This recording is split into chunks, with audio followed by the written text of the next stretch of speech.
Hi, my name is Dave Hooper. I want to tell you a story that began with an innocent question. Back when I was just a regular guy, I'd been a career entrepreneur with some successes and failures. In other words, by this point in my life, I'd been humbled. But we were okay financially, my wife had another son on the way, and life was pretty good. That was February of 2011, which was the last normal month I'd ever have. That's when I first took a closer look at 9/11 and found something astonishing, something that would change my life.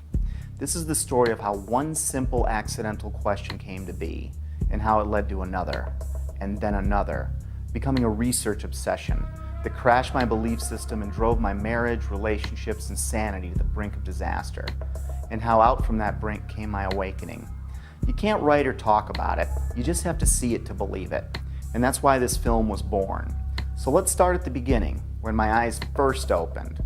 Looking into 9/11 by itself didn't bring on this spiritual awakening, but it was the first domino to fall. You're about to get a peek down the rabbit hole, but just a peek, just enough to see that there is one. So get ready, because you're going to see some things that will test your beliefs and your notion of reality. So why don't we ease into it? Because you know what it's like when you first open your eyes after a deep sleep. That first light can be intense.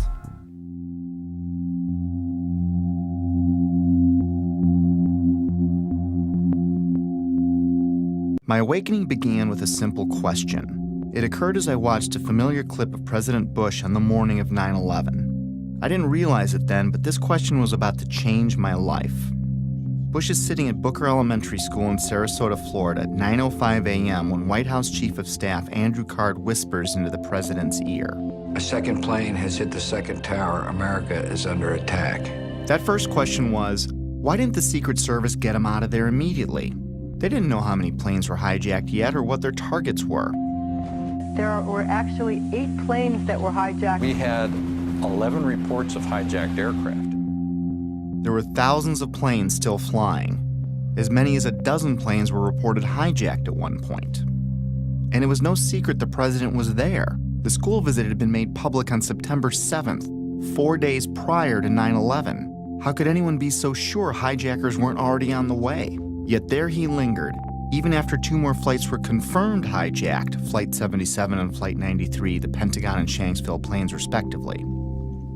Somewhere I saw a story claiming the president's camp didn't want to scare the kids at the school, and that's why he stayed, which I found hard to believe. Well-trained professionals are going to risk the balance of power in the world to spare the feelings of a few kids who routinely practice fire drills anyway?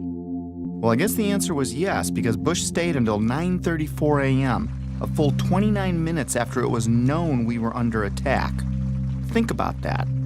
That would have been 29 grueling minutes for everyone, especially those assigned to protect the president, wondering if some hijackers gotten ambitious, maybe changed their plans in the last few days after the school visit was made public. I guess someone high up in the president's camp must have known or thought they were safe.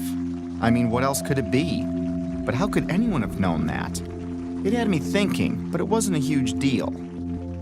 I was more intrigued by the type of people I came across who also had similar questions about 9/11. These weren't conspiracy theorists as I pictured them. These were people in government, aviation, civil defense, architecture, science, engineering, and the military.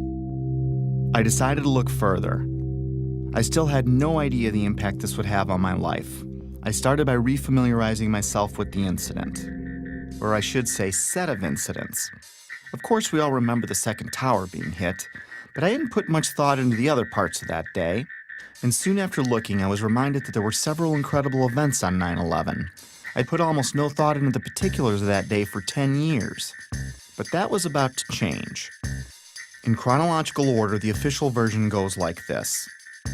4 planes were hijacked by 19 mostly Saudi Arabian terrorists who then flew or attempted to fly those planes into 4 U.S. buildings: World Trade Center 1, World Trade Center 2, the Pentagon, and the U.S. Capitol. 3 of them were successful. American Airlines Flight 11 hit the first tower, the North Tower, at 8:46 a.m. United Airlines Flight 175 hit the South Tower at 9:03 a.m. American Airlines Flight 77 hit the Pentagon at 9:37 a.m. At 9:59, the South Tower collapsed after burning for less than an hour. At 10:07 a.m., United Flight 93 crashed in a field in Shanksville, Pennsylvania. Then at 10:28 a.m., the North Tower collapsed. And I barely remembered that a third building at the World Trade Center, Building 7, collapsed at 5:20 p.m. to close out the day. The National Institute of Standards and Technology, more commonly known as NIST, backed up the official government version that intense fires weakened the steel and caused all three buildings to fail, including Building 7, which oddly enough was not hit by an airplane, nor was it exposed to jet fuel, which is what I thought melted the towers to get that progressive collapse started. And you had that intense heat probably weakened the structure as well. As I looked for answers, I found Shyam Sundar of NIST stating, "The buildings were not brought down by explosives. Until then, I didn't know explosives were even in the conversation. And like hearing a child claim innocence before a question is even posed, it had my eyebrow raised." World Trade Center 7 collapsed because of fires fueled by office furnishings. It did not collapse from explosives or from fuel oil fires. While researching the official government story, I saw a news flash that the 9/11 families wanted an investigation of World Trade Center 7.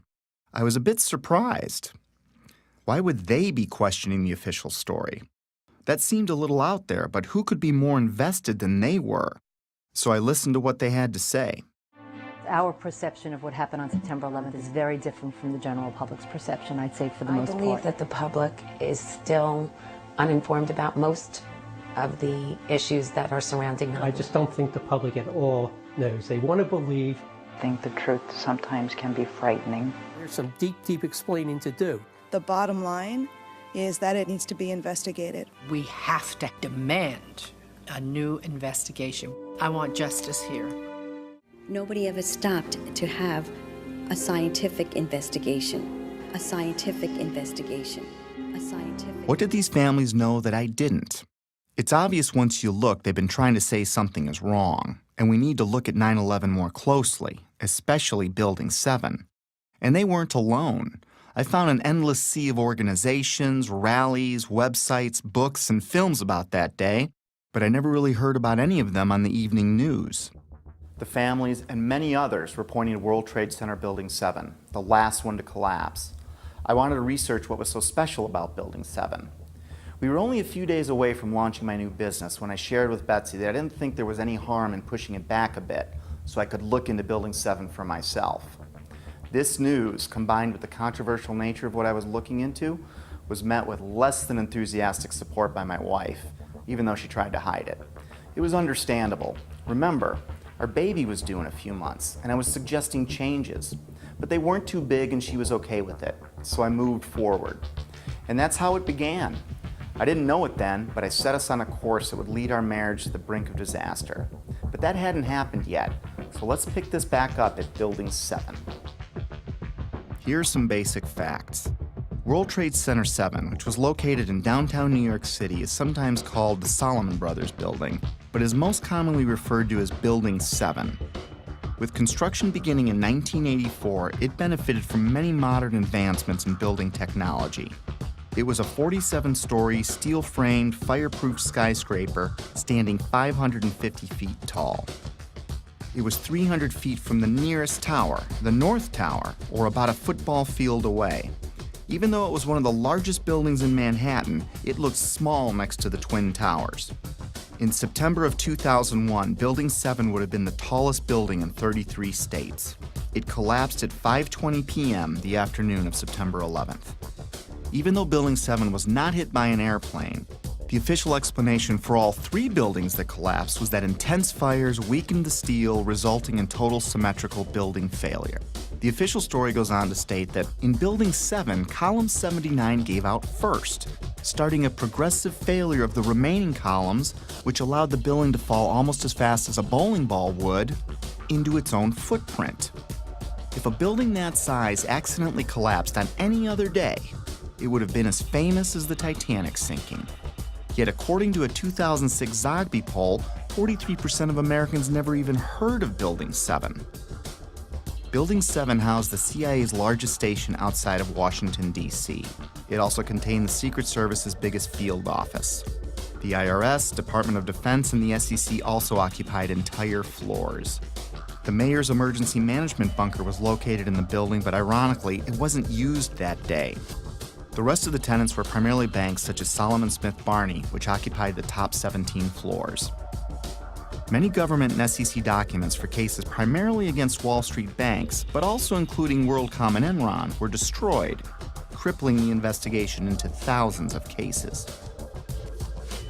At this point, I didn't think anything was too far out of place. I'd come across a few strange things, but I wasn't thinking conspiracy or anything like that. I did, however, find it a little odd that falling debris could set off a chain of events, ultimately turning Building 7 into a pile of rubble. However, I really didn't understand the physics involved, at least not yet. But I didn't need to understand physics to find it pretty strange that the whole building would crash through itself. I've played with Legos. Tip over? Maybe. But to pile drive through itself didn't make sense. At least the Twin Towers were hit by planes, but no plane hit Building 7. Sometimes it's easier for me to tackle complex issues with simple metaphors, so I thought of a stove. Then I imagined what kind of materials would I need to add to the fire so that all 4 legs would collapse simultaneously, and I couldn't answer it. Better yet, let's say I stacked 10 stoves on top of each other, and then I welded them together to better represent any of the buildings that collapsed that day. Now I go and light, let's say, the 7th stove up on the stack. What could cause the 7th stove's legs to give out simultaneously and cause every other stove below it and above it to break apart into tiny pieces, crashing to a pile of rubble in a few seconds? And how could that happen 3 times in a row? After breaking it down, I felt a little pit in my stomach for the first time, but I assured myself that I must be missing something. With that said, it was time to take a crash course in high-rise fires. It seems that high-rise fires are more common than I thought. I found hundreds of them. According to a 2011 report by the National Fire Protection Association, there are an average of 110 fires each year in buildings over 13 stories tall. According to the report, between 2005 and 2009, there were 550 high-rise fires. Of course, there are many more all throughout history, but let's talk about some of the more startling ones. Sao Paulo, Brazil, the Joelma building, 1974. Sparked by an electrical fire, the residential building burned twice as long as the Twin Towers, yet it stood. The underlying structure wasn't even weakened. In fact, it's still in use today. The MGM Grand, which is now Bally's in Las Vegas, Nevada, caught fire in 1980, killing 85 people. It's had a few facelifts and ownership changes, but the structure underneath was never compromised. It's still in use today. Los Angeles, California, 1988. What was then called the First Interstate Bank building burned for 3.5 hours. No structural failure at all. In fact, an insurance company moved in, and today it's known as the Aon Center. In 2004, the Parque Central building in Caracas, Venezuela, the country's tallest building, burned for 17 hours. The facade was repaired, and it is in use today. Philadelphia, Pennsylvania, One Meridian Plaza, 1991, burned for 18 hours. It stood. Beijing, China, the Mandarin Oriental Hotel, burned for 6 hours in 2009. It stood. Chechnya's tallest building burned for 7 hours in April 2013. It stood. Dubai, Moscow, Zurich, and on and on. I was starting to see a trend. Fires don't melt steel or cause buildings to collapse. The World Trade Center has itself burned many times with no structural failure or weakening. Some significant dates include February 13, 1975, when the 9th to the 14th floors burned for 3 hours. No damage or weakening of the structure was recorded. The fire began in an electrical wiring closet on the 11th floor. Some fire department officials and building officials here say that there's no chance the World Trade Center could become a type of towering inferno. And in 1993, it survived a bomb detonated in a highly vulnerable area with no structural damage caused by the fires that resulted from the explosion. There was, of course, damage from the bomb, which had to be repaired, but through it all, the towers have always stood. Sometimes buildings do collapse because of structural failure, but it's usually a design problem or earthquake damage or a controlled demolition. Buildings don't come down because of fire, but when they do collapse, they tend to tip over and stay connected.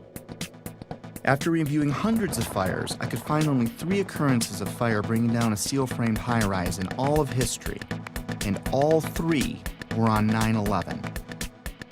High-rise buildings simply do not collapse due to fire. Collapse of World Trade Center 7 was primarily due to fire. But there's a problem. Office and open-air jet fuel fires cannot melt steel. A lot of things in these kind of buildings have to be fire resistant by nature. It's required by code. So there really isn't a whole lot of fuel in there to begin with. The National Institute of Standards and Technology said that the maximum air temperatures was about 1,800 degrees or 1,000 degrees colder than what's needed to melt steel. And it takes a blast furnace with air blowing with blowers to try to get steel to melt. So if you have a flame at 750 degrees, you can hold that flame under a steel beam forever, and you'll never reach a high enough temperature to bend steel, let alone melt it. This would have us to believe that these was a typical office fire, scattered office fires, if you will, that brought this building down. Since the mid-60s, I've tried to follow high-rise fires, and I'm not aware of any high-rise building that have come down as a result of fires. And seeing black smoke come out the windows, that means that the fires were oxygen starved. Kerosene would have burned off very quickly. What wasn't destroyed in the initial fireball would have been consumed fairly rapidly and would have only really served as an ignition for the rest of the material. None of which would have been, in my experience as a fire protection engineer, hot enough to sufficiently soften the steel or damage the steel to result in a total collapse of the building. Well, we're told that the planes hit the buildings and there was an explosion and a fire, and about an hour and a half later, in the case of the North Tower, the buildings collapsed due to structural weakening due to the fires. Fires in high-rises have never brought down a steel frame high-rise building at all, ever. The bottom line is this. Steel-framed high-rises don't collapse, especially into their own footprint, because of fire. This is why builders and architects have loved steel for 100 years. A fire typically can't compromise the steel structure. Of course, 9/11 was not a typical day with typical fires. Jet fuel was involved. But the kerosene, or the jet fuel, just can't explain it. Set aside for a minute that only 2 of the buildings were subjected to kerosene. Now think of a kerosene lamp or a kerosene heater. In the history of kerosene lamps, I have never heard of one being melted because the fires were too hot. In fact, the World Trade Center fires were starved of oxygen and therefore heat. You can see it in the black smoke coming from the towers. Yet molten iron was found in the rubble of all 3 buildings. Something else had to provide the heat and energy needed to liquefy, melt, or even microscopically bend the steel in any of those 3 buildings. And unless you work for NIST, scientists agree that neither jet fuel, nor the furnishings inside those buildings could have heated the steel enough to melt it. I was starting to realize that something else must have been involved in the collapse of at least Building 7, if not all 3. Okay, maybe airplanes weakened the structure of the Twin Towers, which we'll be looking into more deeply later. For now, believe it or not, planes have hit many buildings throughout history and none fell. Of course, none were hit with planes as large as the ones on 9/11, but that still leaves Building 7. I couldn't explain it. Can you tell me that if I throw a flaming chunk of metal off of one building, I can make the building next to it collapse in on itself a few hours later? Why do demolition companies even exist if you can just light a few random fires and wait for an implosion? Maybe the steel structure in Building 7 was so badly damaged from falling debris that the entire structure was compromised. It still can't explain the symmetrical collapse, but I looked anyway. Other buildings that have suffered severe structural damage by natural disaster or bombs didn't disintegrate into rubble piles. They stayed together in some way. Even the buildings in the Trade Center complex that suffered worse damage than Building 7 didn't collapse in on themselves. This uneasy feeling was growing, but there was much more to understand about Building 7's collapse, especially before I started jumping to conclusions in my own head. I needed to hear from some experts. It just didn't add up, the way the whole thing sort of pile drove itself into the ground and all at near free fall speed. Collapses straight down into its own footprint at free fall speed. This is uncanny. There's 40,000 tons of structural steel designed to resist this collapse. This building had 40,000 tons of structural steel in its structural system, and that is intended to keep it from going anywhere. The animation sequence from the National Institute of Standards and Technology for their model, their mathematical model of the collapse of Building Number 7. And they have the inside members, that one column gave way, which they claim resulted in the collapse of all the surrounding members, and then this precipitated a global collapse. This just would not be physically possible for a gravitational collapse. According to NIST, the failure occurred at column 79 on level 12. This means basically they're talking about a single columnar collapse or failure that resulted in a total collapse of the building. That just does not make any sense. Regardless of the engineering, the logic tells you that if you have a single failure at some random point in the building, that the entire building is not going to collapse. Buildings don't break that way. The story that just a few columns can cause a synchronized global collapse, an implosion, is, well, that's just nonsense. The exterior columns on the outside as well as on the inside at the bottom would have to be severed almost at the same time. The building would want to topple over. It would want to bend over that weakened area and topple over sideways. What we saw the structures came straight down upon itself. It cannot happen that when you have asymmetric damage, you will get a perfectly symmetrical collapse. At free fall speed, that's impossible. That's a violation of the fundamental law of physics that says that for every action, there's an equal and opposite reaction. If you took a billiard ball and dropped at the height of the Twin Towers, and you just merely stopped it and started at every floor in free fall, it would take over 1.5 minutes to reach the ground. The buildings were down in 10 seconds. Buildings just don't behave like that. If floors fall, they tend to fall and are braced by the floor directly beneath it. And there's some delay there. And then the next floor falls with 2 floors, and there's some more delay. The buildings actually accelerated as they came down, meaning they were not getting resistance from these massive columns in the center of the core of this building. And when it's all finished, the outside walls from the lower floors are piled one on top of the other right in the middle of the building. So it's fiction to say that a building as modern as World Trade Center 7 comes down with no resistance. Doesn't add up. The official explanation was dead wrong. Just not possible. Not possible. Just doesn't make sense. It's not how it works. It can't happen. Never before in history. It just can't happen. Well, that's just nonsense. And that cannot happen. Couldn't happen. It's fiction. There's definitely much more going on than just fire. This was a controlled event. The symmetry is the smoking gun. In short, the evidence is clear. We are witnessing not the collapse of a building, but its demolition. At the time, I was thinking, wait a minute. My heart was pounding, my adrenaline was flowing, and I had a knot in my stomach. You know, the collapse never looked right to me, but then again, I never really thought that it defied the laws of physics. My imagination started to run wild. Could the hijackers have wired the buildings? Maybe the government didn't want us to know how really lax their security was, and that's why they covered up this fact. Maybe it was pre-wired for some reason, but that made no sense. If it was a controlled demolition, it would explain how much of these buildings were reduced to ash. It would explain why the towers fell after burning for only an hour or so. It would explain why they imploded instead of tearing apart. It would explain why they all fell at close to free fall speed. It sure looked like a controlled demolition, in retrospect.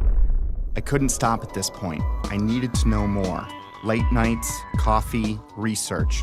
My life was changing before my very eyes. I had taken my very first step down the rabbit hole. Little did I know how much deeper it would go. By now I knew that fires didn't bring down the buildings. And even if fire could somehow melt steel, the buildings would not have fallen in on themselves. They would have tipped over or torn apart. I was starting to find credible people talking about controlled demolitions and the use of explosives and molten steel. My mind kept wandering, trying to imagine how all this tied together. But first, I still needed to understand more about what happened. And what we find down there is pools of molten iron. What does that mean? Several tons. Exactly. What is that doing there? The first responders see it. The structural engineers see it. It's documented by FEMA, the melting of steel. Normal office fires is what's supposed to have brought these buildings down, along with jet plane impacts. But jet fuel and office fires don't produce molten iron or molten steel. It doesn't begin to melt until 3,000 degrees. At one point, I think there were about 2,800 degrees. See the stuff he's pulling out? Yeah. It's red hot. 8 weeks later, we still got fires burning. The concept of molten iron is very important here. In order to get molten iron, you have to reach unbelievable heat levels. It takes much, much more energy than you could find with any combination of burning office furniture, jet fuel, or gravity. Molten iron can be an indication of the use of thermite. Thermite, thermate, and nanothermite are super hot burning substances used by the military that can cut through steel. It can supply its own oxygen so it can burn underwater. It would explain how fires burned at ground zero for 3 months even after the area was flooded. So thermite would also explain potentially the fact that the fires could not be put out at ground zero. The fires lasted for quite a while. The fires were finally put out on December 13, 2001, just over 3 months after 9/11, making it the longest burning building fire in recorded history. They burned underwater for much of that time. These fires were a big question mark. But first, it was time to take a closer look at NIST. They are the scientific agency backing the official version of events as most Americans know them. I was hoping they would curb my growing anxiety. Instead, what I learned about NIST made my heart sink. To understand NIST, you need to understand the relationship to explosives. They have vehemently denied that there were any. Not only did they not check for them, they state that none were used, plain and simple. In fact, they have gone to unbelievable lengths to prove that explosives, or even the evidence of explosives, like pops going off, did not exist. Some people might call it incompetence. Others might call it selling your soul. NIST concedes that they found no evidence for explosives. So then we asked them, well, did you look? And they said, no, we did not look for explosives or residues of explosives. So the preconceived notion of NIST is that there's no evidence for explosives, and so there's no point in looking. That is the most unscientific thing that you can possibly think of, not to look because you don't expect to find evidence, and in fact the evidence is overwhelming. NIST computed what they claimed would be the minimum loudness of an explosion that could sever column 79 with a single blast. Then they claimed no observers detected explosions as loud as their predictions. This size blast would have produced an incredibly loud sound that was not recorded on videos of the collapse nor reported by witnesses. On the basis of this artificial threshold of interest, they swept aside all evidence of actual explosions and concluded that no explosives contributed to the destruction of the building. We did not find any evidence that explosives were used in the collapse. Is that a secondary explosion? Yes, it was. That was the Yeah, definitely secondary explosion. Secondary explosions, sometimes described as pops or booms, are mini detonations apart from the primary explosion of the plane impacts. These types of explosions are routine in a controlled demolition. They were heard in all 3 buildings long before any collapsed. Like, it sounded like gunfire, you know, bang, bang, bang, bang, bang, and then all of a sudden, 3 big explosions. That sound was not picked up by any of the videos or witnesses that we have talked to. You heard explosions, like, boom! We just heard one more explosion. That's about the 4th one we've heard. CNN is now reporting that there was a 3rd explosion at the World Trade Center. Equally unempirical is the treatment by NIST and Popular Mechanics of reports of explosions before and during the collapses. Both documents pretend that there were no explosions. Secondary explosion. We've got numerous people covered with dust from the secondary explosion. Okay, you get the point. Why was NIST denying these explosions? Why are they a big deal? Well, those explosions are a strong sign of a controlled demolition, but they're not proof positive of one. If it was a controlled demolition, there would be other signs like misfired explosives and particles in the dust. So their preferred method of dealing with this problem was to ignore or even deny the reports. John Gross, one of the chief authors of the NIST report, was captured on film while he was making a public presentation, saying that he knew of absolutely no eyewitness who has said there was a pool of molten steel. I'm curious about the pool of molten steel that was found in the bottom of the towers. First of all, let's go back to your basic premise that there was a pool of molten steel. I know of absolutely nobody, no eyewitness who said so. Get down below and see molten steel running down the channel rails. Like you're in a foundry. Like lava. The fires got very intense down there and it actually melted beams where it was molten steel that was being dug out. Underground, it was still so hot that molten metal dripped down the sides of the wall from Building 6. The premise that there was a pool of molten steel. I know of absolutely nobody, no eyewitness who said so, nobody who produced it. I was on the site, I was on the steel yards, so I don't know that that's so. Then I was at the site 2 weeks after it happened with Governor Pataki, right? And they had to cease digging that day. You know why?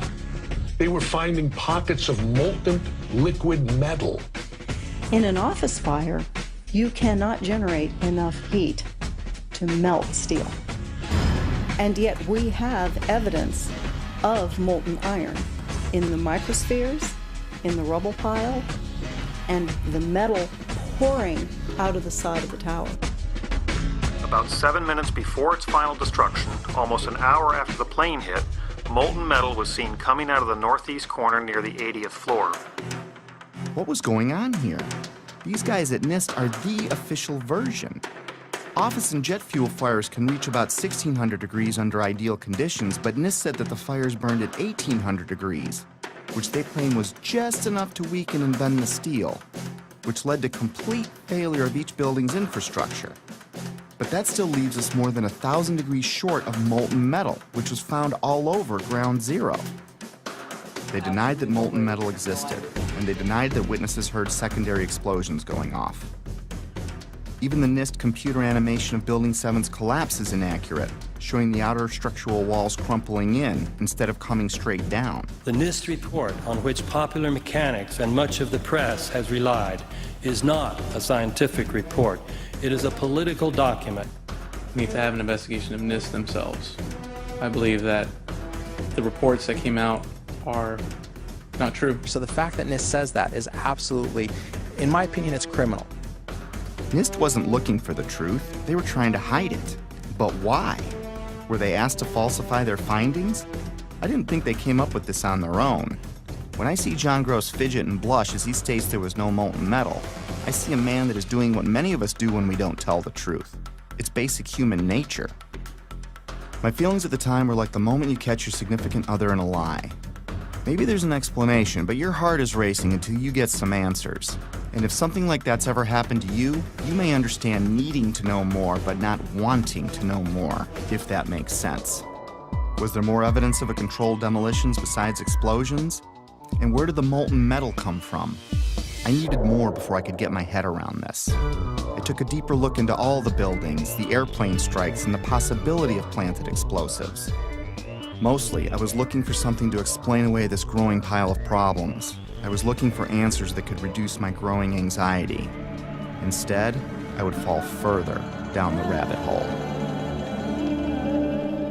By now, Betsy was about to give birth.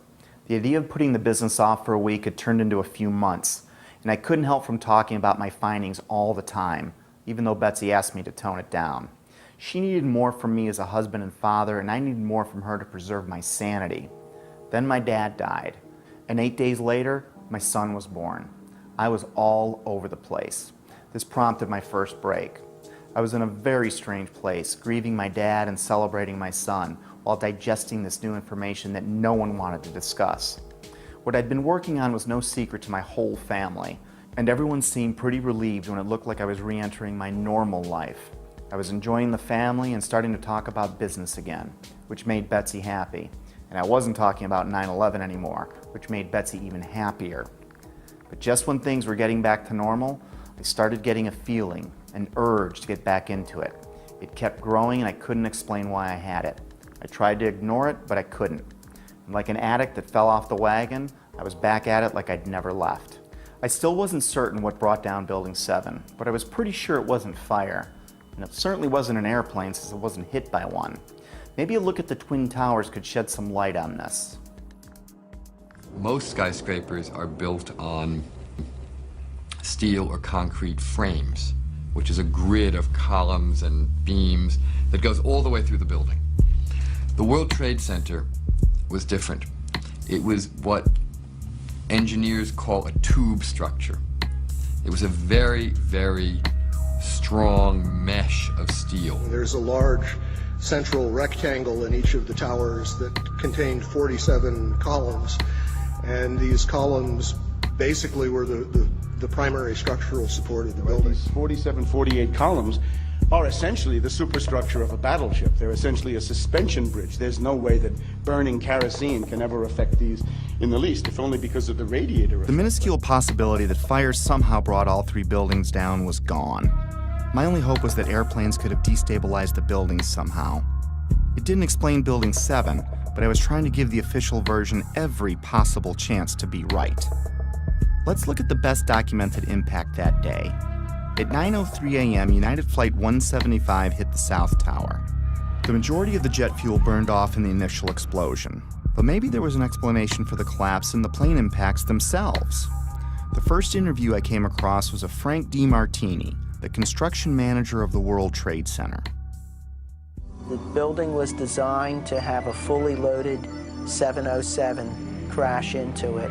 That was the largest plane at the time. The building probably could sustain multiple impacts of jetliners because this structure is like the mosquito netting on your screen door. The jet plane is just a pencil puncturing that screen netting. It really does nothing to the screen netting. But the largest aircraft flying today, at least commercially, the 747, fully loaded, is on the order of 300 tons. So if you think about a 300-ton element crashing into a building that's been designed to carry 13,000 tons, you can see that an aircraft crashing into the World Trade Center would probably not do anything. We designed the buildings to take the impact of the Boeing 707 hitting the building at any location. But the plane had already hit. And what I noticed was the lights were still on in the lobby. That led me to believe that the plane never got to the core columns because the feeds for all these transformers feeding all the light and power in the towers were adjacent to the core columns. Those aircraft and those fires could not cause those buildings to come down in that way. The idea that airplanes could have destabilized the buildings never made much sense to me. The Twin Towers were like a solid iron rod coming out of the ground, supported by another steel building surrounding it. Let's use another metaphor to clarify what I mean. Let's assume a stop sign is like one of the towers. The post is the core and the thin shield of the sign is the Trade Center's outer mesh. If you shot a bullet through the stop sign, the bullet would go through the outer shell and the inner steel core that holds it up. Is the structure weakened after the event? Is it possible for the sign to implode in on itself, partially turning to dust? Does it matter if it was a flaming bullet that exploded on impact? Could the sign ever collapse in on itself? The plane impact still can't explain the near free fall speed of all three collapses, but I had to look. So if it wasn't fire and it wasn't airplanes, then it wasn't natural. Maybe I needed to look for things that can make something like this happen. And holding off on the who and the why, for now. One step at a time. And it's my expert opinion. As a demolition expert, I was trained by the best the U.S. government has. I served 3 years on Underwater Demolition Team 12. 2 years I was attached to SEAL Team 1. And when I look at the buildings and how they fall and the way they fell, they couldn't have come down without being assisted in some manner. The only way that a building can accelerate as it collapses is by having pre-engineered, precisely timed, and precisely placed explosives. In other words, controlled demolition. The collapse of the building was caused by controlled demolition. In fact, the evidence shows very strongly that there were explosives used in the way the buildings came down. We started running floor by floor instead of popping out. It was like if they had detonated. Yeah, detonated. They were planned to take down a building. Boom, boom, boom, boom, boom, boom, boom. All the way down. Explosives are used to demolish buildings like this in just seconds. Okay, so it's a controlled demolition. What's the problem with that? Let's just think about this. Controlled demolitions cannot be engineered and rigged in a day. It takes months. And therefore, this event must have been planned in advance. Controlled demolition is used to bring unwanted buildings neatly down into their own footprint. It's part science and part art. Through the placement and synchronization of many different types of explosives, demolition companies can control how and when any building falls. Some are brought down or pulled in a plain Jane fashion, and others as a pyrotechnic show for an active audience. There are many more, but let's look at 8 typical signs of controlled demolition. We've already covered a few of them. We know the buildings fell at near free-fall speed and the collapses were symmetrical. Anyone can see that with the naked eye.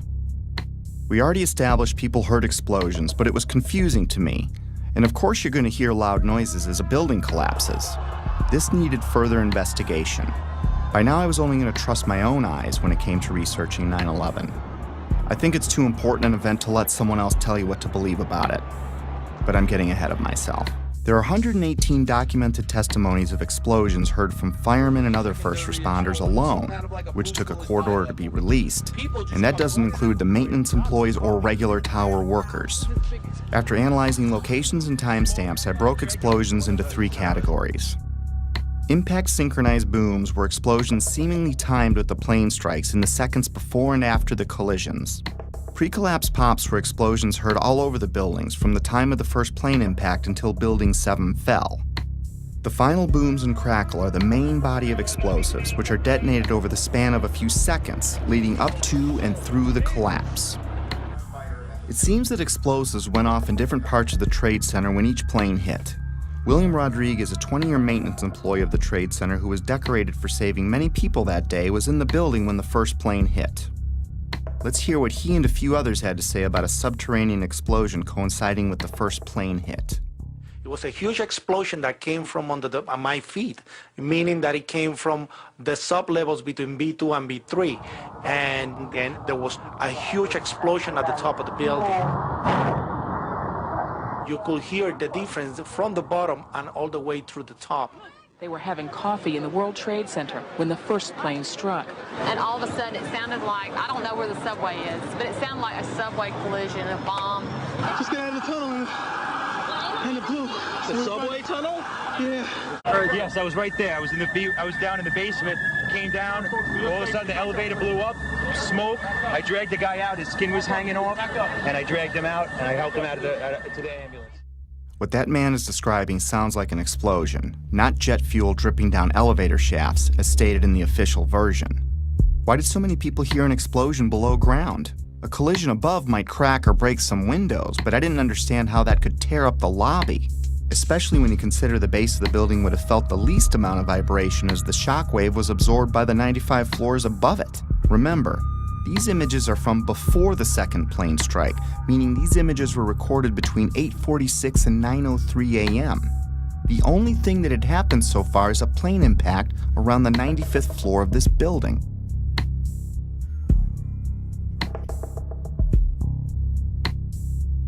Right away, a guy from the Port Authority told him the damage was somewhere above the 78th floor. But all you had to do was look around. It was obvious. Something had happened right there in the lobby. FDNY fireman John Schrader, whose engine company 10 is across the street from the Trade Center complex, arrived at the first tower hit, the North Tower, within 10 minutes of the impact. We came down, it looked like a bomb went off in the lobby. It wasn't from the jet fuel. No way.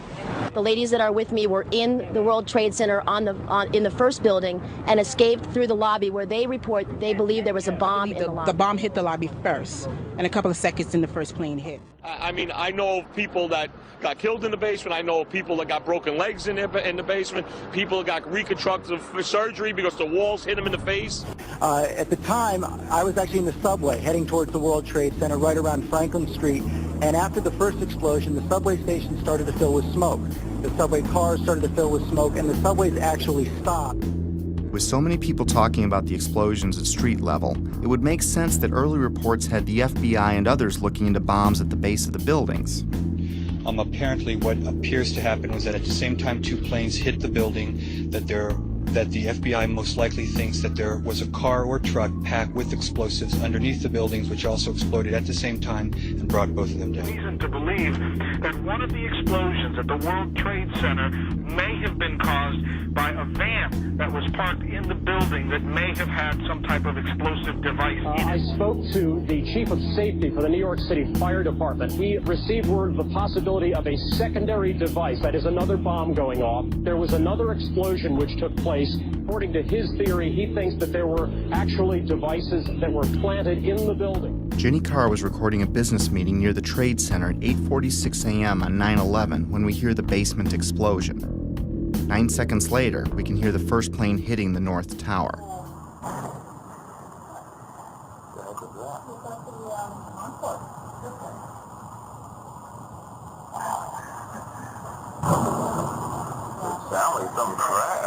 I think a bomb went off in the lobby first, then a plane hit the building, then another plane hit the other building. Let's discuss these pre-collapse pops. From a distance, they sound like pops, but they're actually pretty powerful. Hundreds of secondary explosions were reported at various times prior to the collapse of all three buildings. In a controlled demolition, these bangs are shaped charge explosives blowing out beams before a collapse. They can be programmed to go off hours or seconds before an implosion. These were mostly reported as secondary explosions by the first responders and reporters. We've heard reports of secondary explosions after the aircraft impact. Then somebody said that they saw an airliner go into one of those towers. Then, I don't know, an hour later than that, we had that big explosion from much, much lower. I don't know what on earth caused that. Here, hold on. You want to call your mother or something?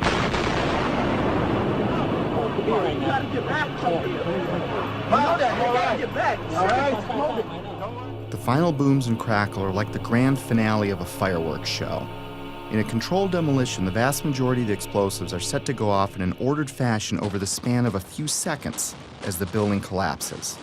Depending on distance, this can sound like a rumble, booms, or crackling. That feeling that there was something else, that there may have been something else that brought those buildings down. There was a lot of talk there in New York of another explosion prior to the collapse of the first building.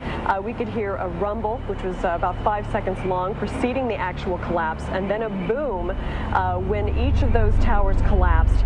In this footage, which has been slowed, you can see white smoke emanating from the ground floor before the collapse wave arrives. It's an unsteady camera, but keep in mind whoever recorded this was running for their life. It was like watching a stunt car explode before it crashes at the bottom of the cliff. In this image, recently released by a Freedom of Information Act request, police department photographer captured an explosion originating at the base of the South Tower, just before the first tower collapsed. The explosions and shockwave before Building 7's collapse were captured in different ways. We were watching the building actually because it was on fire. The bottom floors of the building were on fire, and we heard this sound that sounded like a clap of thunder. Turned around, we were shocked to see that the building was, it looked like there was a shock wave ripping through the building, and the windows all busted out.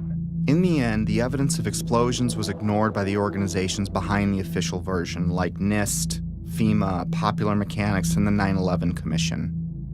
My independent search continued. Up next, the kink in the roof. It's not necessary for there to be a kink in the roof of an imploding building, but when it does happen, it's a pretty sure indication of a controlled demolition.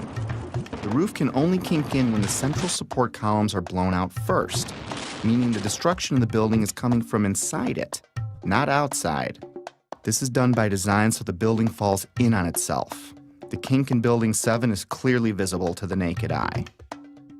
Controlled demolitions are designed to let the top of the building fall through its inner core columns, which is typically the strongest part of any building. Watch the penthouse of Building 7 sink into the floor below it just before the collapse begins. Squibs. Squibs are the sixth indicator on our list.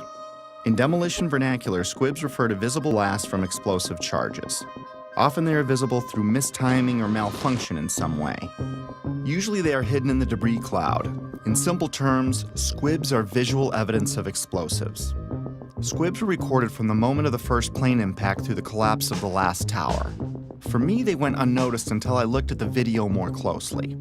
These stills captured squibs as the towers collapsed. The official version stated these squibs were compressed air caused by the pancaking floors, which squeezed air to the point of bursting out a window. The seal of the building was already broken when the collapse began. Logically, if it was compressed air, it should have found the path of least resistance through the broken part of the building. It shouldn't have knocked out a window here or a window there, as many as 40 floors below the blast wave. Naysayers tend to say, well, that's just air being blown out the windows. I mean, it doesn't really work to say it's just air pressure. And I estimated these are coming out faster than 100 miles an hour. The following clips show multiple squibs popping out, sometimes simultaneously, sometimes dozens of floors away from each other. Of all the 9/11 information I've come across, this may have been the easiest to spot. Yet it provided me with one of those stark moments in which the reality of 9/11 sunk in to a new level. In this clip, notice how the squib occurs before the floors above reach the blast ejection point. Not all squibs, however, were easy to spot. Remember how we discussed explosions that were timed to go off with the plane impacts? Well, this is the first plane impact. Notice the dark brown smoke coming out of the top floor of the tower. This smoke is already dissipating before the plane strikes the building. In this segment, the NBC camera is pointed at the north tower. The first tower hit. In a few seconds, the second tower is going to be hit. You'll know it when it happens because of the reporter's voice and the fireball in the lower left corner of the screen. Now keep your eye on the east facade, the one on the left. Notice how several tiny explosions go off as the second plane hits the other building, perhaps in an effort to mask some necessary work prior to its demolition, as I was thinking at the time. Oh, another one just hit. Something else just hit. The seventh characteristic of a planned implosion is what's called a demolition wave. It's the path of destruction in a controlled demolition. It is a visible wave of explosions moving down the columns of a building just ahead of or at the speed of gravity. This array of synchronized explosives is timed to blow out floors beneath the collapse wave as the floors above reach the floors below, thus allowing a drop at approaching freefall speed. Again, let's slow down the film for some of these. When slowed down, you can see how the explosions are timed to go off, floor by floor. In this clip, you can clearly see a demolition wave proceeding down a column mostly hidden by the umbrella of the falling debris pile. Look to the right of the black line. It's a bit grainy because of the zoom. Here it is again without the black line. You can see synced explosives cutting a path down the building. The demolition wave can be hard to see with an untrained eye because it happens so fast.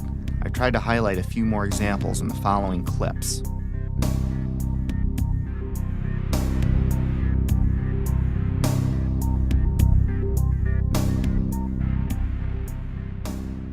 Often buildings being demolished will have a mesh around them to keep projectiles from shooting away. In the case of the Twin Towers, there were thousands of pieces of steel jettisoned out much further than they could have if it were a gravitational collapse. Some pieces were ejected laterally over 600 feet. Some of these pieces weighed several tons. Let's listen to what a few experts had to say on the topic. Window mullions and things went up and out. That kind of stuff can't happen with just pure air pressure of floors getting sandwiched together. Large multi-ton beams were hurled hundreds of yards laterally. Gravity works vertically, not laterally. The fragments which are being, which is coming out of the tower, obviously being kicked out by an explosive action. And here it is trailing white smoke the whole time. It really is indicative of some kind of explosion. I'm no physicist, but if this was a gravitational collapse, there is no way that multi-ton beams can land 2 football fields away. I've lived in high-rises my whole life, and I've dropped things off my balcony, things like shoes and computer monitors. All they do is fall straight down. Even aerodynamic items like plates never ended up across the street.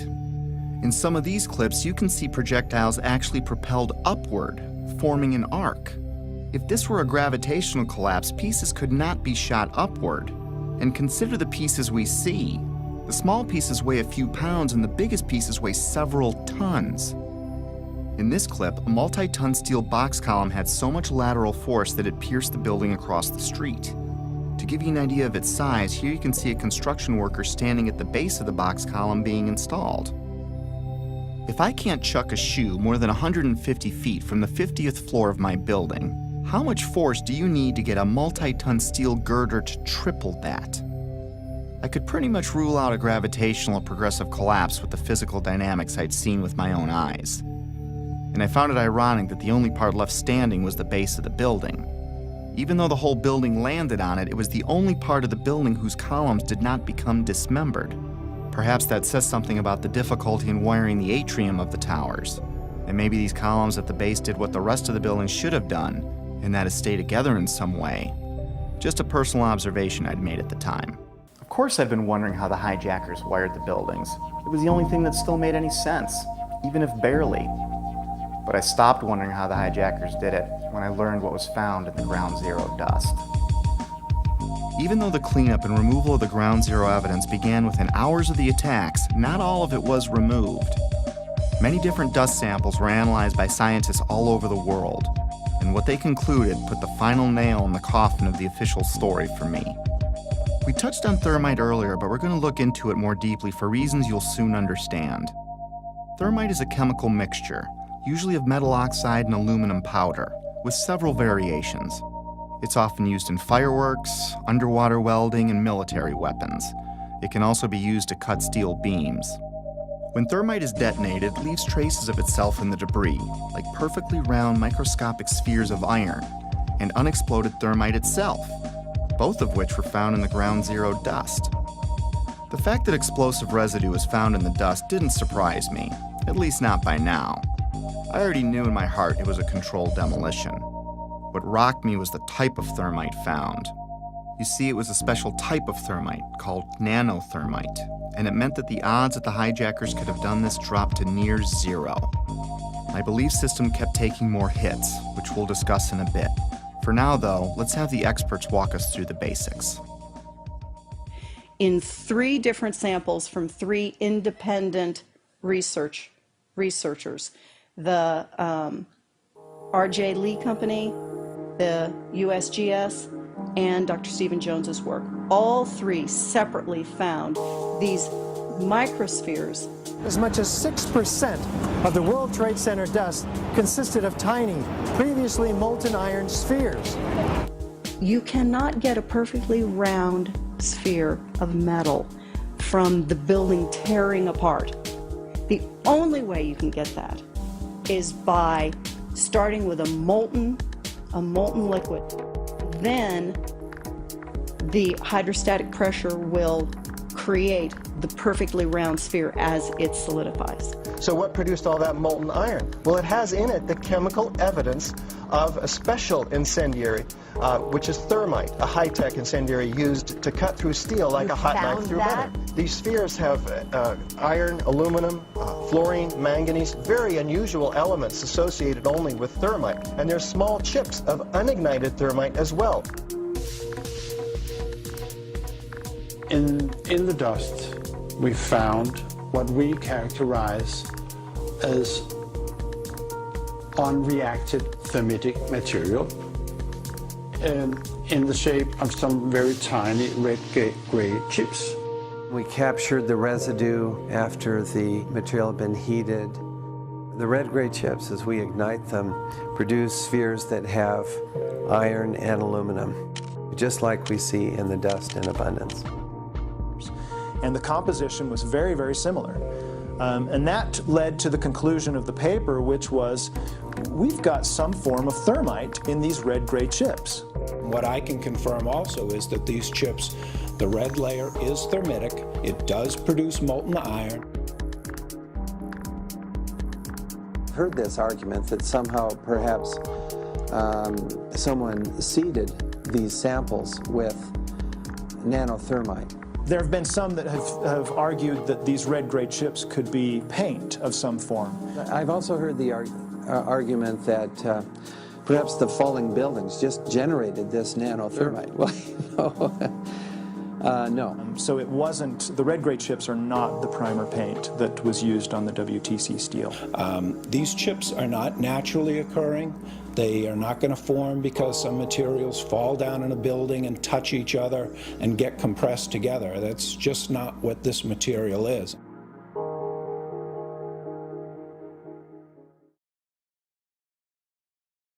What we have found is a modern version of thermite, which we call nanothermite, which is produced in a different way. It is not just two powders being mixed.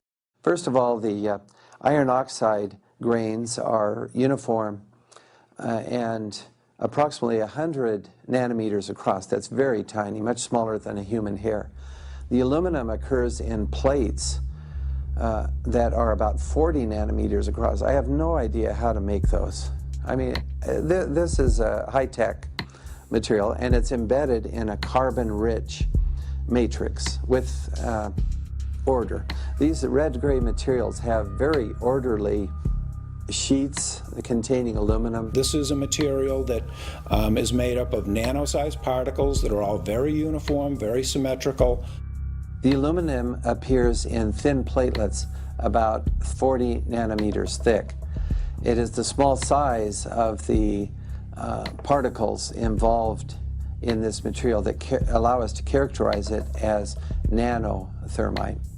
These really are sophisticated materials and probably only developed in a laboratory. This is very high-tech thermite, nanothermite. It's not found in a cave in Afghanistan. It's produced in very sophisticated Defense Department contracting laboratories. We compared our spike that we got with a spike from known nanothermite, which is produced at a military laboratory. Their measured energy released with known nanothermite was less than these red-gray chips. What we are dealing with, I think, in World Trade Center is modern military material which is unknown to the general public. It takes steel and it creates molten steel. So it takes beams of steel and it turns it into molten steel, and it just everything underneath just sinks into the ground like what you saw. And it is a special U.S. military grade weapon. So the military uses it for a number of different applications. Okay? It is a military grade weapon. It's not something you could make ever. I was pretty astonished at how deep this rabbit hole was getting, even though I still had no idea what I was in for. Of course, by now, I had to acknowledge this was a planned demolition, unless I wanted to lie to myself. Maybe you can explain squibs, but how do you explain explosions or the molten steel? And if you explain that, how do you explain the rate of fall or thermite in the dust? I had to face facts. No matter what my heart wanted to believe, these buildings were wired to blow, plain and simple. But it wasn't until understanding how nanothermite is made and who has it that I considered, for the first time, that someone other than the hijackers had to be involved. And as scary as it was to consider, it might even be homegrown. Hundreds of questions kept flooding in. Why would underfunded guys on the other side of the world use something so exotic as nanothermite that could easily be tracked by our intelligence services? Who would sell it or make it for them? Why risk accessing the buildings every day for months? How did Building 7 get detonated at the end of the day? If you have the means and go to the trouble of getting nanothermite and wiring the building, why let the plan rest on using box cutters to overthrow military and combat-trained airline pilots, along with dozens of passengers, as the official version states? Heck, why bother killing yourself in a plane crash at all if it wasn't needed to take the buildings down? I had no idea what I was staring at least not yet. but a few puzzle pieces had been filled in. I knew that the buildings were brought down by controlled demolition, military thermite was used, NIST was being used to sell a lie, and someone wanted us to think that planes had caused this. I kept replaying the event in my head over and over, assimilating each new piece of information as I discovered it. And like a retreating army, my line in the sand about what could have really happened kept moving further and further back and getting closer to home. But I was on a mission and I was obsessed to find out the truth. Researching late every night was disrupting my home life again, and my wife still didn't see eye to eye with me about 9/11. Back then, she still believed the official version, but she hadn't seen what I had. For a time, she even thought I was losing it. For a time, I wondered it myself, because I was coming across things I had a hard time believing. My former dismissive, conventional thinking self was fading away as my eyes continued to open, causing changes in my belief system and further destabilizing our home. It was harder than ever to drop the subject. Rifts were developing in other relationships too. I was angry at everything and everyone, from God to the government to anyone that didn't want to hear or believe what I had to say. I became a bit reclusive as I dug deeper. If the building was wired, lots of people had to get past security every day for a while. Remember when I said I lived in high-rises my whole life? Well, I worked in them too. And there is no way you can access buildings like those without the building security knowing. Lots of equipment had to be brought in. Authorization forms would need to be filled out. There would be drilling and pounding and dust in the ventilation ducts. Whoever was coming in would need a plausible reason to be there. They would need access to the elevator shafts. They would be taking incredible risks each day unless they had permission to access the guts of the building. Anybody who's ever watched a building being demolished on purpose knows that if you're going to do this, you have to get at the under infrastructure of a building and bring it down. The columns could have been set up with explosive devices during the off-hour operations of the building by elevator company personnel. It wouldn't be a problem once you gained access to the elevator shafts. How about an elevator modernization, which we know was going on the 9 months prior to 9/11? There are people who noted that the elevators were locked in turn and that there were guards placed at these locked elevators during the modernization. And in the case of a steel frame building, that means we load them with RDX cutting charges, which are loaded with individual delays, sometimes as many as 2 to 3 different delays on a given floor. I was sick to death of the dust which was appearing on the windowsills. It was dirty grey and very, very noticeable in that week leading up to 9/11. There were workers throughout the World Trade Center and it had access to the hoistway, which is immediately adjacent to the core columns and beams in the building. The fact that there were visitors, like engineers of some kind, wandering around the floors, carrying toolboxes and cables and so on. We're talking about several tons of nanothermite and ordinary thermite. One would have to have access through security. Video cameras caught trucks arriving at the World Trade Center from about August 23rd until every night until about September 2nd, September 3rd. And the trucks were arriving at about 3 o'clock in the morning when everybody else had left the building, including the janitorial trucks. Something was brought into that building that would help with the detonation. There may have been work done on the detonation before. It may have been going on for months, but whatever they needed at the very end, they came and brought in that 10-day period. The 9/11 Commission also does not tell you that Marvin Bush, the president's brother, and their cousin, Wirt Walker, were the principals of the company that was in charge of security for the World Trade Center. They don't, The jaw-dropping coincidences kept piling up. I learned that Stratesec was a security company which used to be called Securicom, and they didn't just handle security for the World Trade Center complex. They had contracts with Dulles International Airport, from where Flight 93 departed, and United Airlines, accounting for most of the security breakdowns on 9/11. And another thing, Stratesec also handles security for Los Alamos National Labs, one of the only places on the planet that can produce the nanothermite found in the ground zero dust. The odds are pretty astonishing that one company can link so many vital elements of 9/11. But more astonishing is there's no mention of Stratesec or Securicom in the entire 567-page 9/11 Commission report. Of course, that was no surprise by now. Did I forget to mention that that same 9/11 Commission did not mention the collapse of Building 7 in the entire report either? Why is there not a word about the collapse of that building in the 9/11 Commission report? We didn't see any evidence of the kind of thing you're talking about.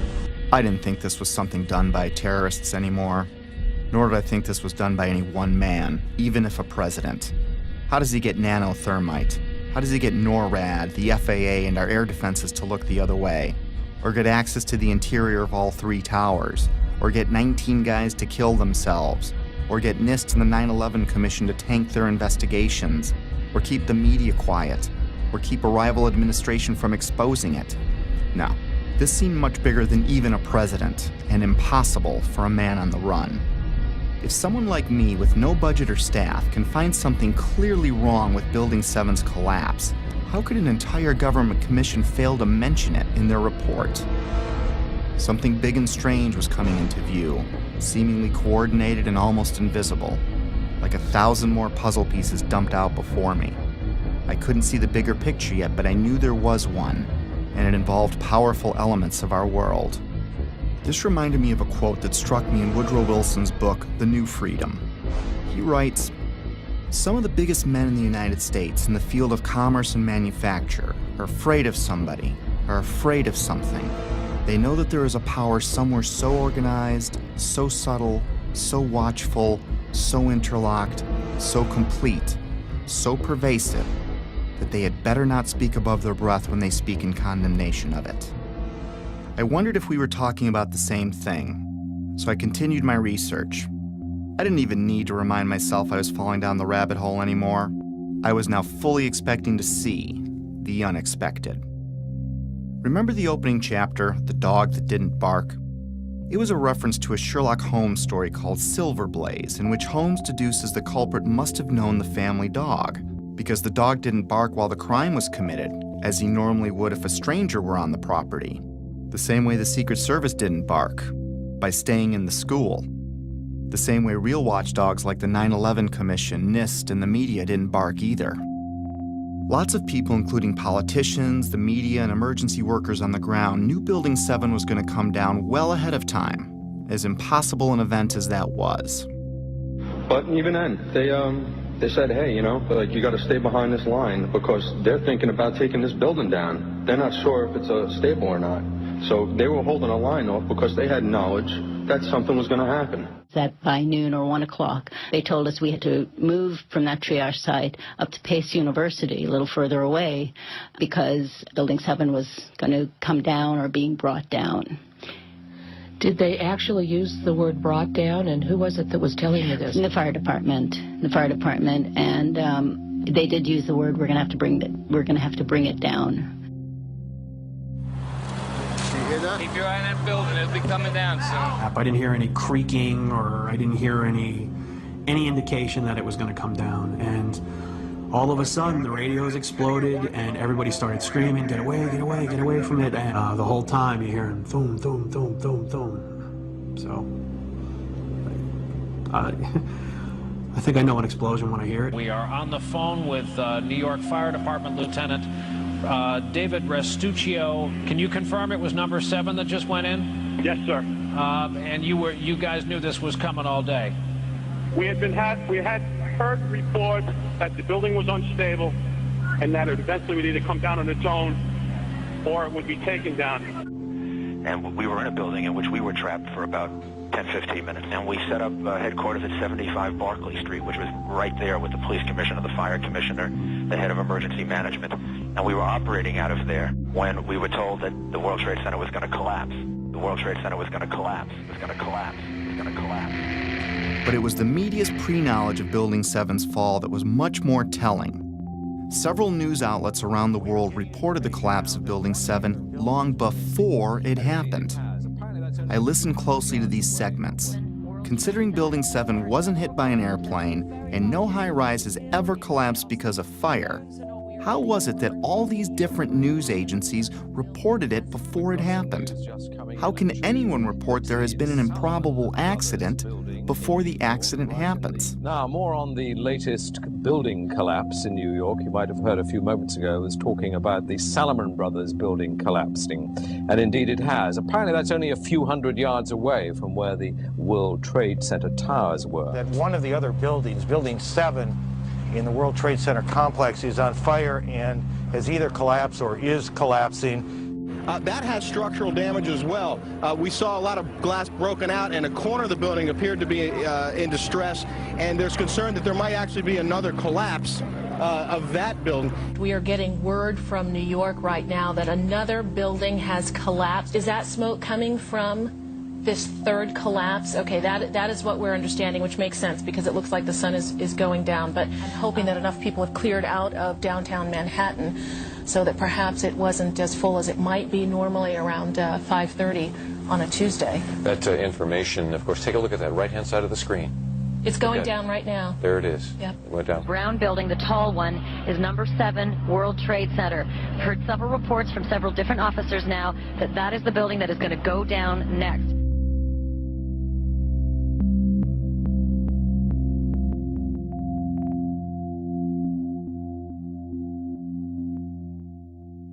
The media has played an important role in shaping the official story, even to this day. The idea that the buildings fell because of planes and fire was instilled in the public's conscience early and often on 9/11, and it started before any buildings fell. And that perhaps they're buckling under the force of the collision or the hole that's resulted from these two planes. My sense is that just one, the velocity of the plane and the fact that you have a plane filled with fuel hitting that building that burned. So structural damage, as you had suggested, probably led to this building going down. We are seeing... It was because the building had been weakened during this morning's attacks.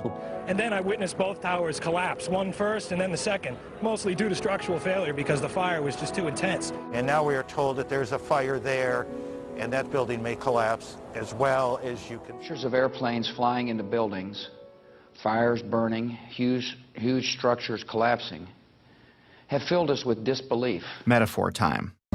Let's say your local TV news breaks in with a report of a car accident at the corner of Main and First Avenue because a car blew out a tire, swerved into a tanker truck, and it exploded.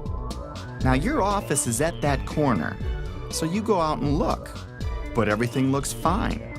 You flip stations and other stations are reporting it too, using different wire services even.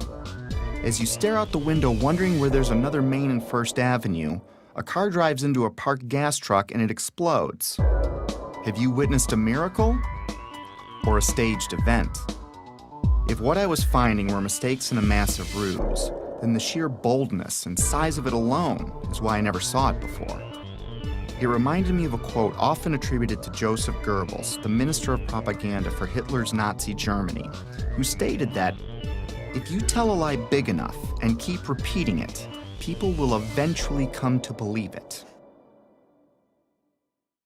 I found a pattern of bullying, intimidation, and belittling of anyone asking valid questions, which did nothing to soften my growing anger, even though I had no idea to where or to whom it was directed. We're not buying it. Okay, you don't have to buy anything. You're American. You want to be a nut, you can be a nut. Anybody who thinks that 9/11 was carried out by the government isn't a truther. They're idiots. I'm merely saying it is wrong, blasphemous, and sinful for you to suggest, imply, or help other people come to the conclusion that the U.S. government killed 3,000 of its own citizens, because it didn't. How big a lunatic do you have to be to watch two giant airliners packed with jet fuel slam into buildings on live TV, igniting a massive inferno that burned for 2 hours, and then think, well, if you believe that was the cause? These people are idiots. They're mentally ill. They should be treated with respect. It's an insult to people who were victims of 9/11 and their families. You know what? It wasn't an inside job. We can see the planes. The planes hit the building. It wasn't a controlled demolition, and the buildings came down. And it just is beyond bizarre. Yeah, and you are a nutcase, Building 7. 9/11 was an inside job. Oh, get a life. Get a life. 9/11 was an inside job. You're like the guys who think that the space aliens kidnapped Elvis or something like that. That's where you are. I didn't think it was an accident that every question is uniformly dismissed. I couldn't find a familiar journalist that seriously entertained these obvious questions that anyone would have. Could I really be onto something that the media couldn't see? Or were they trying to keep me from seeing something they did? Most reasonable people would question the official story after seeing what we've seen. So I switched my focus to independent news sources, outside the mainstream. No, they're not well-funded, slick, or glitzy. Most are just regular people or sincere journalists trying to expose the truth about something in their corner of the world. One such man was Bill Cooper. I found him early in my 9/11 research. At the time, I couldn't explain how he predicted what you're about to hear. Bill Cooper spent his life in the intelligence community. He rose to the Office of Naval Security and Intelligence, serving on the intelligence briefing team for the Commander-in-Chief of the Pacific Fleet. He held several top security clearances. After the military, he developed and operated the largest civilian intelligence agency in the world. The world's largest and most successful civilian intelligence gathering operation in the world, which makes me privy to an awful lot of information that none of you will ever see. In other words, he was very credible. The following clip is from his radio program, The Hour of the Time, which aired on the night of June 28, 2001, 76 days before 9/11 happened. A CNN reporter found Osama bin Laden, took a television camera crew with him, went into Osama bin Laden's hideout, interviewed him and his top leadership, his top lieutenants and colonels and generals in their hideout. This is a CNN reporter with a camera crew. And he came out and told everybody, within 3 weeks, Osama bin Laden is going to attack the United States and Israel. Now, don't you think that's kind of strange, folks? You see, because the largest intelligence apparatus in the world, with the biggest budget in the history of the world, has been looking for Osama bin Laden for years and years and years, and can't find him. And whatever is going to happen that they're going to blame on Osama bin Laden, don't you even believe it. When in hell are all you people going to wake up? All these early news reports were glaring misfires in what seemed to be an otherwise coordinated media campaign. Misfires not unlike the ones meant to coincide with the first plane impact. Little mistakes that my untrained eye never picked up before, but that I was now finding all over, spawning even more questions, and fueling the early stages of what would become my spiritual awakening. As I continued finding evidence leading me away from the official version, it was not surprising the main body of evidence was being removed within hours of the attacks, cleaning up a crime scene with no real investigation. Because what they did immediately after 9/11 was they started removing the steel, the debris from Tower 7 and all the towers immediately. 400 truckloads per day of material were taken away from the World Trade Center site and sent to China for recycling. There were laws violated in the destruction of that evidence. I was starting to believe that things like the immediate cleanup were probably no accident. And to discover what was really happening, I'd need to find the ones behind the cleanup and the coordinated media and NIST and FEMA, the Federal Emergency Management Agency, which in another huge coincidence arrived at New York for a training exercise on Monday, September 10th, the night before 9/11, which is convenient as they oversaw the cleanup of Ground Zero. To be honest with you, we arrived on late Monday night and went into action on Tuesday morning. And not until today did we get a full opportunity to work. Over time, it got easier to find puzzle pieces, like the following testimony by Norman Mineta, the Secretary of Transportation in 2001, who was with Vice President Dick Cheney on the morning of 9/11. And like so much other important information, this interview would also be left out of the 9/11 Commission report. During the time that the airplane coming in to the Pentagon, there was a young man who would come in and say to the vice president, the plane is 50 miles out, the plane is 30 miles out.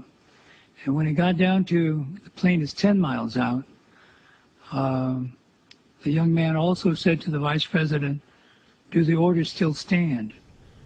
And the vice president turned and whipped his neck around and said, of course the orders still stand. Have you heard anything to the contrary? Well, at the time I didn't know what all that meant. And the flight you're referring to is the flight that came into the Pentagon. The Mineta testimony launched my investigation into the Pentagon, Shanksville, the hijackers, and many other aspects of 9/11. And if I thought I was a long way down the rabbit hole already, was I way wrong. My belief system would ultimately be shattered, but rebuilt to accommodate my evolving worldview. Back then, however, I was only a few months into my investigation, and I was going through a full scope of emotions, and frankly, having a difficult time handling all of them. Denial, curiosity, fear, disbelief, paranoia, anger, and heartbreak, and I would go through many more. I was still unable to reconcile all the data in front of me. I couldn't see the bigger picture at the time. But like the wind, it can't be seen, yet we know it's there because it leaves evidence of its existence. Very much like the trail of breadcrumbs I'd been researching over the last few months. But it's not something I could understand in one sitting. It took time. Coping with the flood of emotions took a while. I didn't have anyone guiding me or anyone to talk to about it. I felt like I had no foundation, like the ground was crumbling beneath me. The truth is hidden by several mechanisms, especially the limits of our own preconceived beliefs. I'd been so ignorant and dismissive, but now I wondered what else I'd been fooled about. Over the years, I came to see that we're in a battle of information, a battle of beliefs, or a spiritual battle, if you will. I also came to believe that 9/11 is only one battle in a much larger war, a war I couldn't see yet, but one that I was well on the way to discovering.